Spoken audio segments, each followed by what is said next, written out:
to important programs like Maganrega, midday meal scheme, health care, etc., and to vulnerable sections like scheduled caste, scheduled tribe, minorities, women, etc. We are shocked by this departure from the usual practice. Belying widespread expectations, the FM has given no meaningful relief to any section of the people. On the contrary, the FM has increased customs duties on a large number of goods, protectionist, raised taxes on petrol and diesel, exploitative, and proposed extensive amendments to the Income Tax Act that would increase the tax and compliance burdens on the taxpayer. The budget speech had the usual Part A and Part B. It has been the most disappointing Part A in recent years.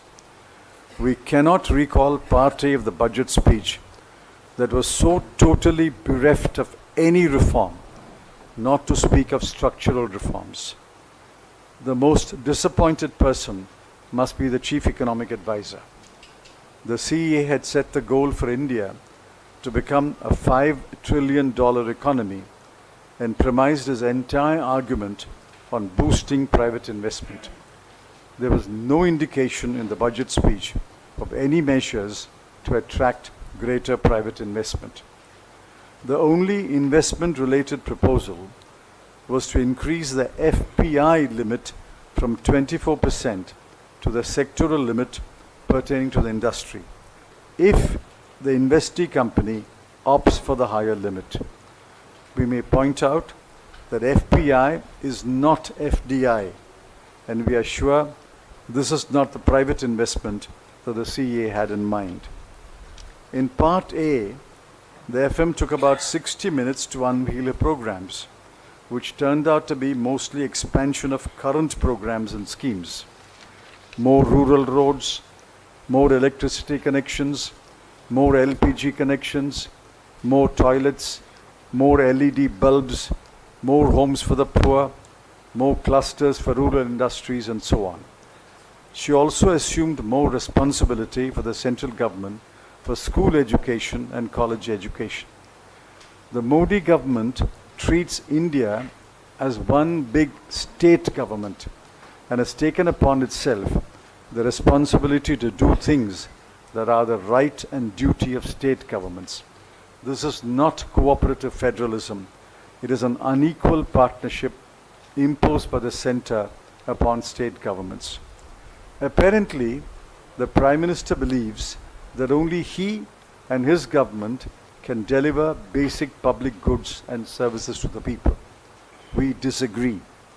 We think that states have the capacity to deliver public goods and services, and it is not correct to reduce state governments to mere local administrations. Another grave infirmity in this approach is that the Modi government refuses to measure outcomes, refuses to take note of field reports, and refuses to correct the exaggerated claims of success. If we can pick any ideas in the budget speech that were interesting, it was the idea of a credit guarantee enhancement corporation and the idea of a nationwide gas grid and water grid. But there are no details whatsoever, and hence we cannot offer any comment. Altogether, the budget has been prepared without listening to the voices of either ordinary citizens or knowledgeable economists. The budget has also belied the modest expectations raised yesterday by the economic survey. We'll have questions now. Anybody who can raise his hand, then I'll come to you one by one. We'll start with you, ma'am.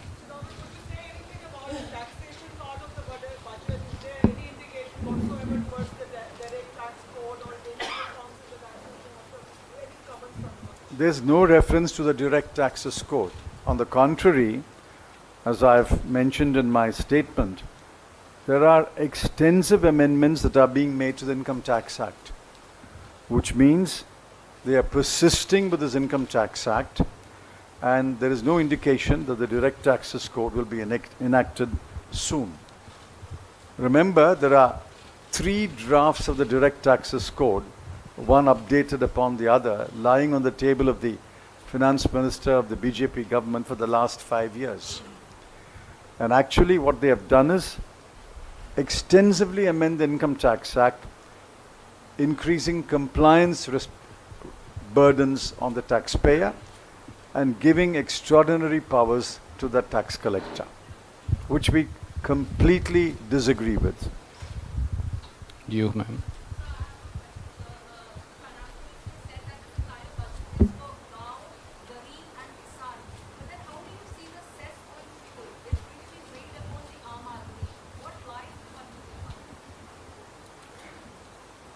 Last year, they lost revenues of about 1,60,000 crore. It is not acknowledged anywhere in the budget. In fact, even the budget at a glance does not acknowledge that number. But we know from the Controller of Government Accounts report that the revenues were lower by 1,60,000 crore. Now this year, again they are making budget estimates for a rise in the tax revenues as well as the non-tax revenues. Obviously, at the moment I have no explanation of how these rises are justified.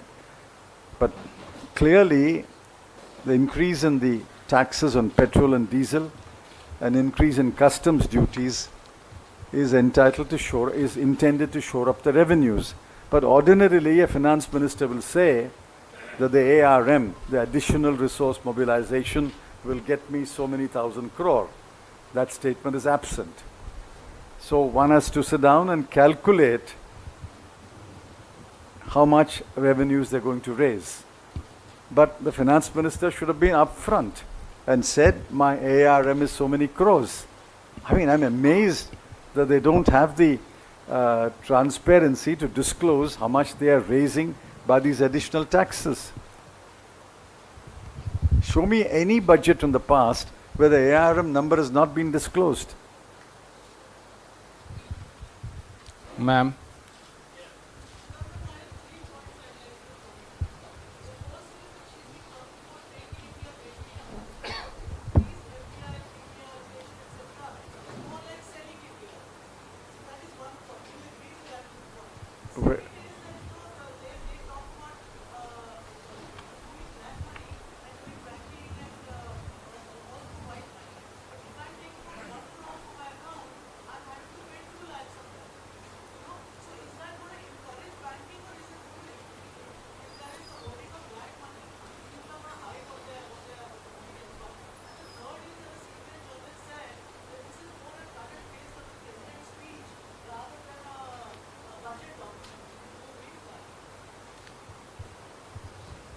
Well, let's take one by one. Your first question is about FDI. The only paragraph I noticed was FDI in companies is now limited to 24%. They're going to raise it to the sectoral limit for that industry, but gives the option to the investee company to say, no, I will stick to 24% in FPI. As I made in my statement, FPI is not FDI. Now, last year, FDI actually dipped over the previous year. Last year's FDI was about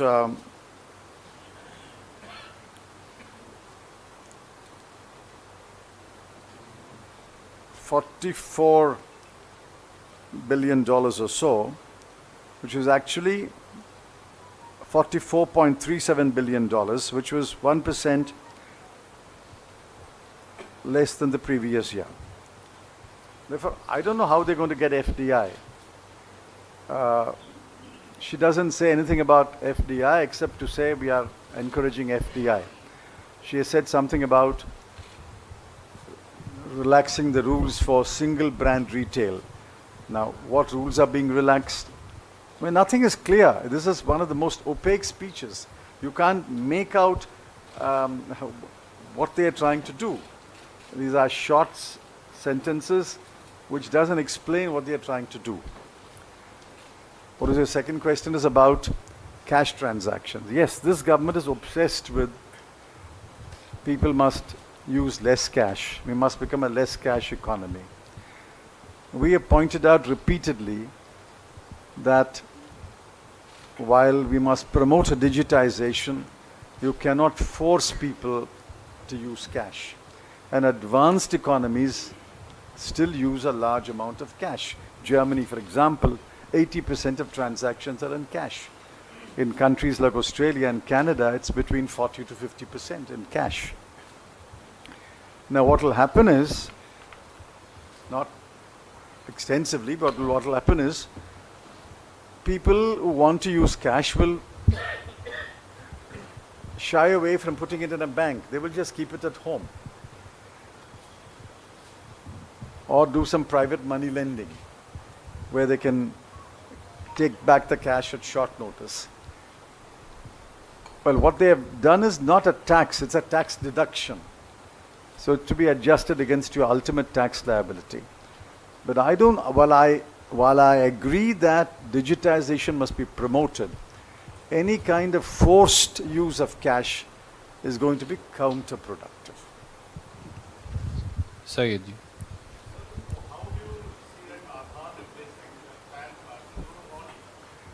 Do you remember when Aadhaar was made compulsory for income tax assessees, we said, well, PAN is already there.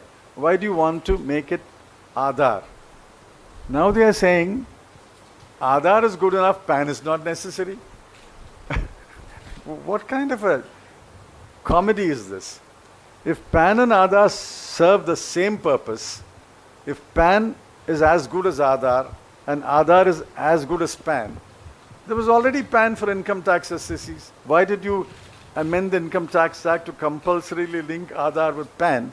And now you're saying it's either Aadhaar or PAN. I mean, obviously, this government amends the law first and then thinks. If PAN and Aadhaar are equally efficient or equally good, then why did you make all this song and dance about linking Aadhaar with PAN? I mean, I can't understand.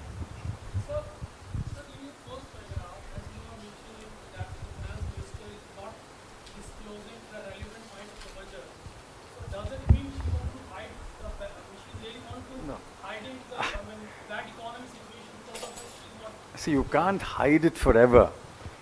Obviously, people will look at it in the evening, in the night, and find the numbers in that bulky budget documents. But for the large number of people who are listening to the speech, I mean, they are not getting these budget documents. MPs get it, officials get it, think tanks get it. I suppose you can buy a set of documents, but for the lakhs and lakhs of people who are listening to a budget speech, you don't tell them what the total expenditure of this government is, what the total revenue is, what the fiscal deficit is.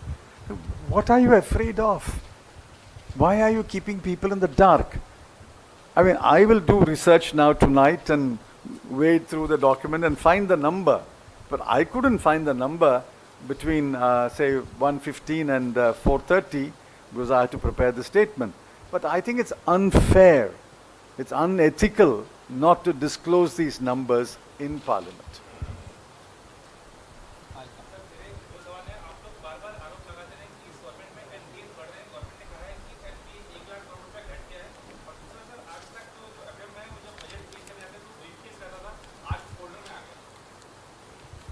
Well, I understood the first question. The claim is that NPA has come down by 1 lakh.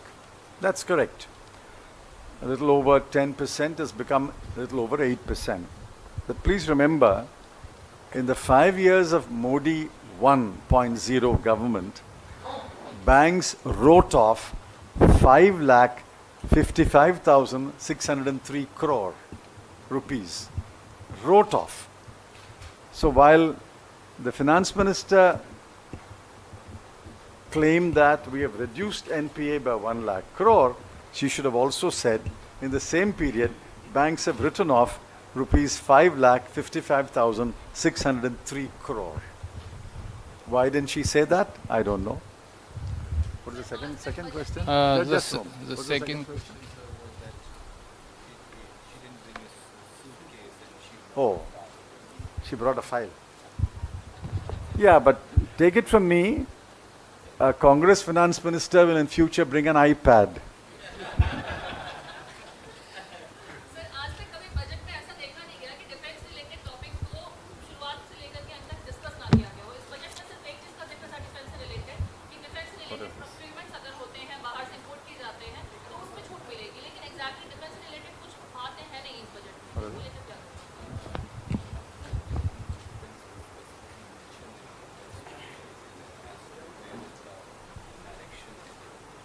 Yeah, I don't even know what is the allocation for defense.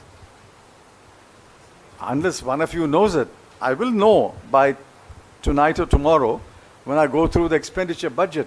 But you don't even tell the country what is the allocation for defense. Was it more than last year or less than last year? If it is more than last year, what is the increase in percentage? You don't even say that.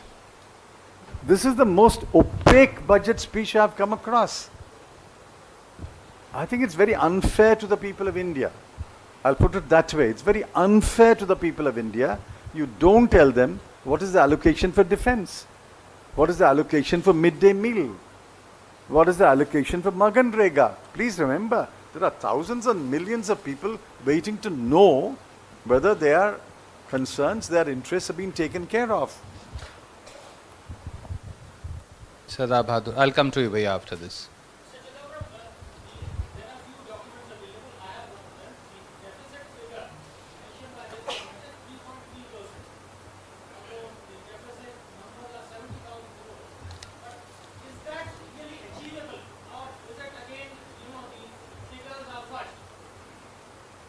I have got that deficit figure also. It isn't budget at a glance.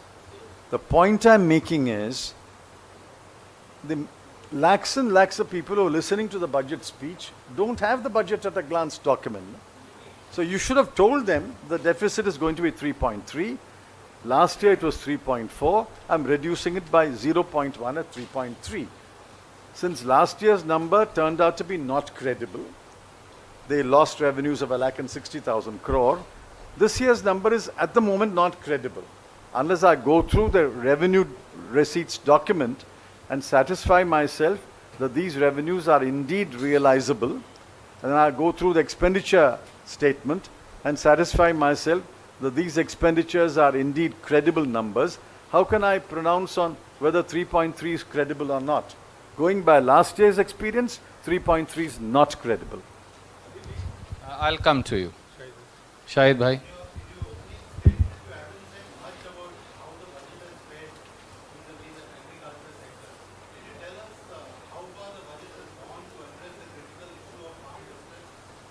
What has the finance minister said about agriculture?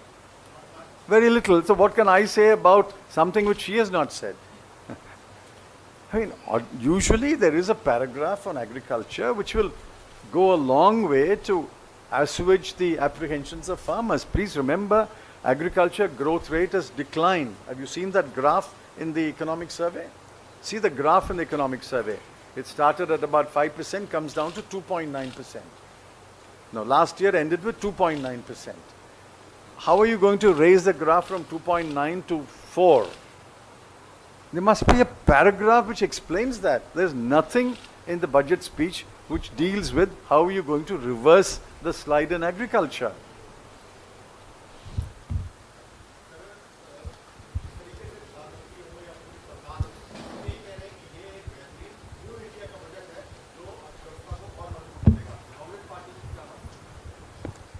Well, every budget is for a new India. Next year is newer than the last year. Every year is a new year. So you don't write a budget for the previous year.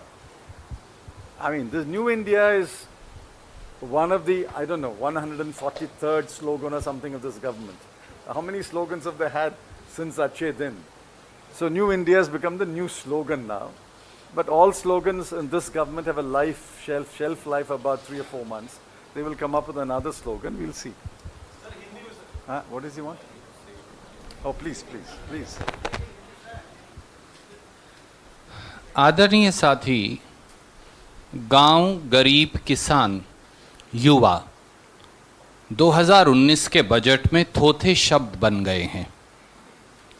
जिस प्रकार से 2 रुपये का अतिरिक्त बोझ petrol और diesel पर अतिरिक्त कर लगाकर और उसमें 65 पैसा और जोड़ दीजिए जो लोकल टैक्सेस का है, 2 रुपया 65 पैसे का अतिरिक्त बोझ आम जनमानस के ऊपर पहले ही बजट में मोदी 2.0 सरकार ने लादा है, उसकी चर्चा चिदम्बरम साहब ने की।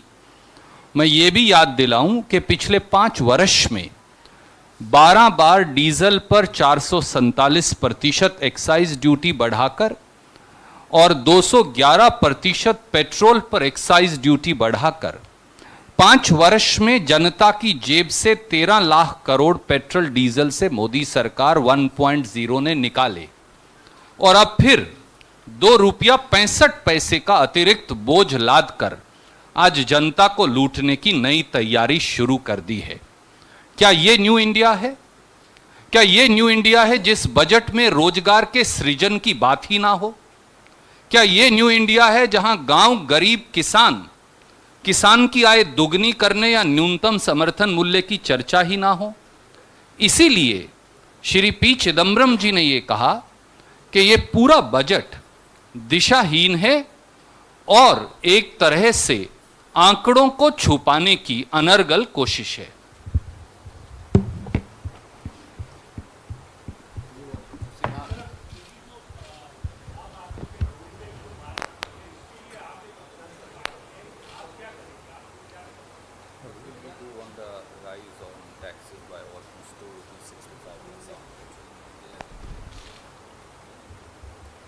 We are registering our protest here.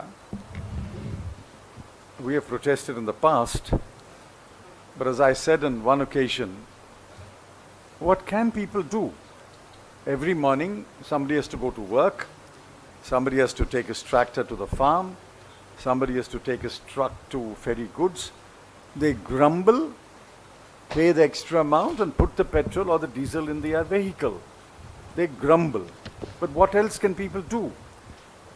As a political party, we are articulating the disappointment and disgruntlement among the people that this kind of exploitative taxation on petroleum products is unacceptable.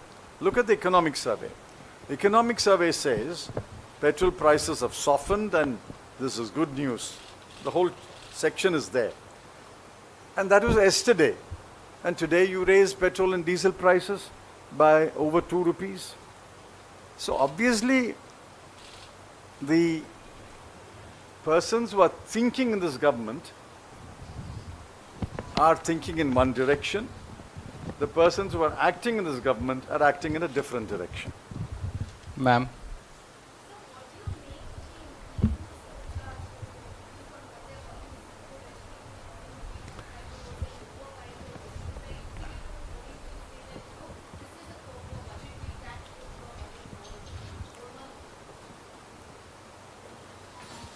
See, if you want to tax the very rich, well, that can't be found fault with.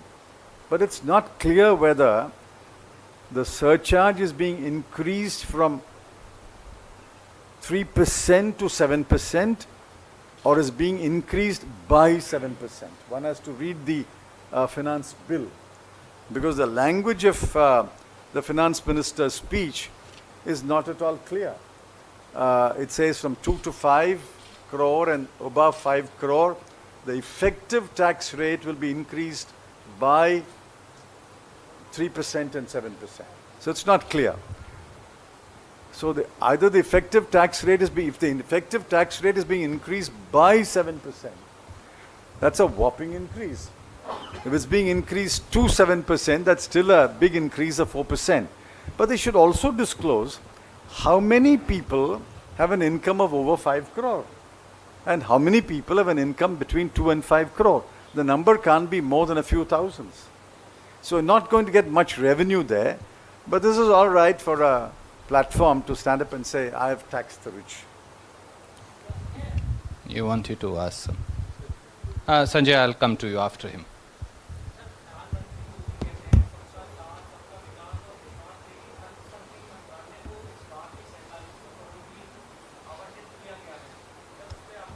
How much for minorities? Yeah, you're perhaps right. I don't have the number because nothing is mentioned here. And one has to now look into the expenditure document to find out how much is being allocated for each ministry. The budget at a glance has some numbers. If only 4,000 odd crore has been allotted to the minority ministry, I mean, I think this is hardly sufficient, especially if you're serious about uplifting the minorities. This is hardly sufficient. But again, I can't comment on the number unless I go through the numbers, and I have not had the time to look at ministry-wise or program-wise allocation. Sanjay है, और वैसे भी दोस्त ये पैसे से ज़्यादा इच्छा शक्ति का प्रश्न है, और हमको मालूम है कि अल्पसंख्यक वर्ग हों या दलित हों या आदिवासी हों, उनके लिए मोदी सरकार की दुर्भावना किस प्रकार की है.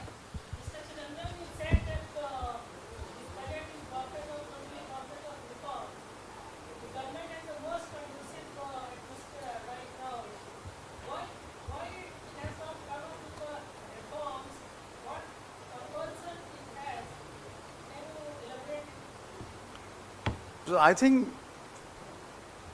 see, if you have read Arvind Panagariya, who wrote a column a few days ago, if you have read the economic survey, it's clear that while the economists advising this government are advocating structural reforms, radical structural reforms, those in government don't believe in radical structural reforms. In fact, I think they are incremental reformists rather than radical reformers. I think Mr. Modi is happy to do incremental reform. He is not willing to bite the bullet and do structural reforms. Let me give you one example. There's a sentence in the finance minister's speech which is amusing. It says that the Agricultural Produce Marketing Cooperatives APMC Act should not hamper farmers from getting a fair price for their produce. Now what does this mean? Everybody knows APMC Act is a hindrance. So we have recommended, our manifesto said, we will repeal that act. Now Mr. Modi should say APMC Act will be repealed. Instead of that he says APMC Act should not hamper farmers. But it is hampering farmers. He's an incremental reformer, not a radical reformer in the mold of a Dr. Manmohan Singh.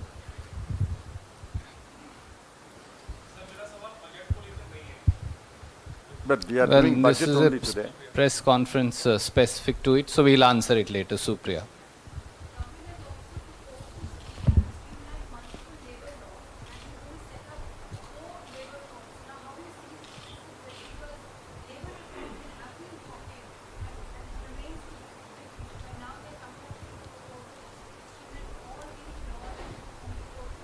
I've read that sentence and I want you to read it carefully. It is codifying the current laws into 4 codes. They're not saying they're going to amend the labor laws or reform the labor laws. The word reform does not occur there. The word amend does not occur there. It's codifying it into 4 codes. So let's see the code.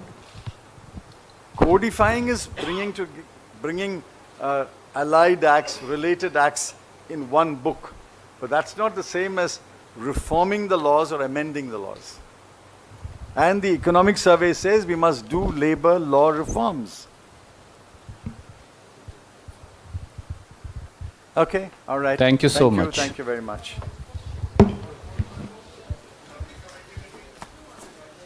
What?